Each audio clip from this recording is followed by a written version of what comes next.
All right, David McKinney here with GatewayMMA.com, and today we have a very special guest, the new NAAFS welterweight champion, Kyle Alley Cat Baker, won the title via TKO over Nick Duell at Rock and Rumble on Saturday night. First of all, Kyle, can you just tell me a little bit, for the people who haven't seen the fight, just talk me through the fight a little bit. I know you won via TKO, and there was a huge left hook that landed and just dropped him, but just talk a little bit about the fight on a Saturday. The fight went basically exactly as I thought it was going to. I kind of stalked him the whole fight and let him get off some big combos, get that out of his system. It seemed like he was had a little nervous energy when I was stalking him, and he didn't really like somebody being that close to him without throwing. I was just kind of waiting my chances. I know I just need to land one, so kind of followed him around and let him throw a few combos here and there, covered on everything, and caught him with his hands down and trying to come in with his big right hook, and mine got there first. So. Right, and I've seen you fight a couple of times live against Brian Foster, and then your fight against Torrance Taylor. But you fought a couple of guys, and Brian Foster, and then another fight that I've seen against James Warfield, guys who are really, really aggressive. So did you come in expecting him to be as aggressive as he was, and then he sort of just left him, he left himself open for a really good striker like you? Is that something that you expected him to do? No, I knew he was going to take steps backwards. I mean, I watched a good bit of footage on him. I never really ever saw him kind of come forward. I knew he was more of a counter puncher, and so it kind of surprised me a little bit when he was trying to get off. I think he was just a little nervous from when, like I said, when I was stalking him like I was. But I knew he had, with southpaws, he had to throw a lot more right hands, and just kind of kept his angle cut off. We kind of went to the clinch one time, and kind of felt like he's definitely not as strong as if it goes to that battle, I'm definitely winning that. So I kind of got a little more relaxed there, and like I said, just saw him kind of drop his hands, and I stepped in with that hook. Right, and talk a little bit about coming in against a hometown favorite, and kind of a guy who was pretty highly touted. I'm sure you knew that going in, but talk a little bit about that, and then coming in, you got booed sort of coming into the cage and everything, but and obviously there weren't that many people. I mean, that's the norm. I fought a lot of guys in their hometown and seem to get booed a lot. And, I just try to go out there and that stuff doesn't get to me. If anything, it hypes me up a little more.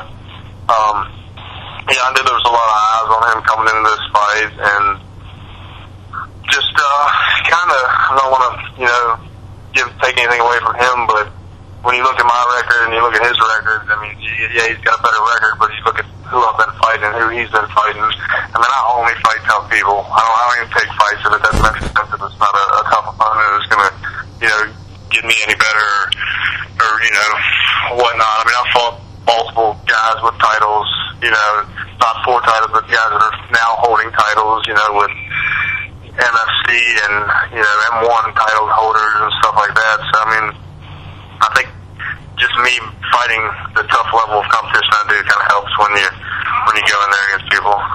Right. You're always ready for a tough fight. Right. Now, another question is, would you be willing to give Nick Duell a rematch for the title? I know that you're typically a lightweight fighter, actually.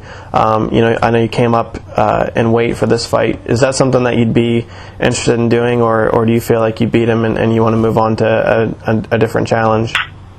I mean, it's whatever they want. I know that was the poster boy, and I'm sure that everybody's kind of upset that he lost the belt and whatnot, but I mean, that's the way it goes. I mean, if they really want me to fight him again, I mean, it's not going to get much different. I think I was the lightweight, but I'm not anymore, and I will never fight lightweight again.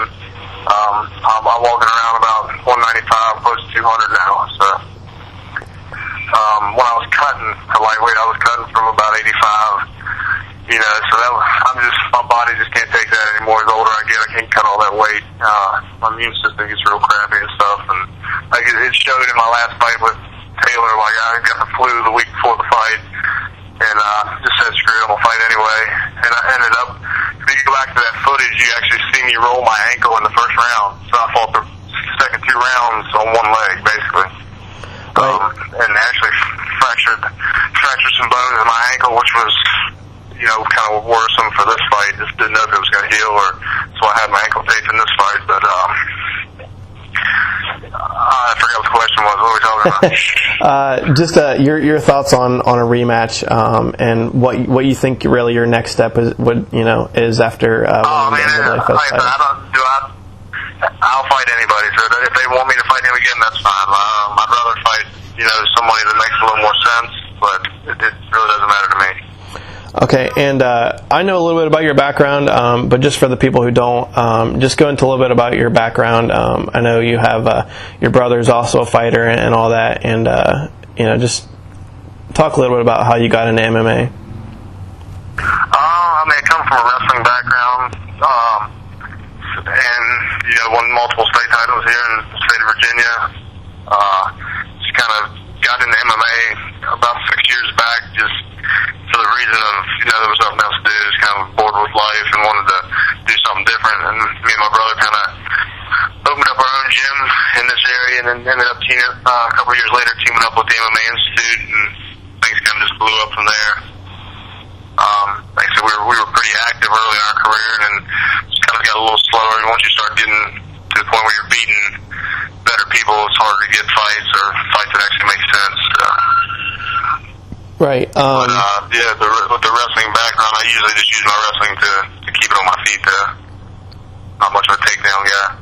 Right, and talk a little bit about, because I know you like to strike, and obviously people who saw the fight know that you're a pretty good striker, and most of your fights you've been willing to stand up, stand and trade. Where did the striking background come from?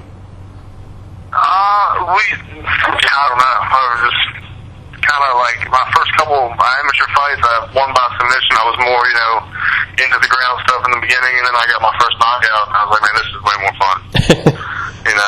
Screw rolling around on the ground with somebody when you can just put them to sleep, Right.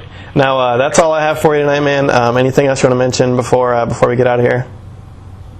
No, I just want to thank, them for having me up there, and had fun up in Ohio. It was a good time. Hopefully this opens some more doors.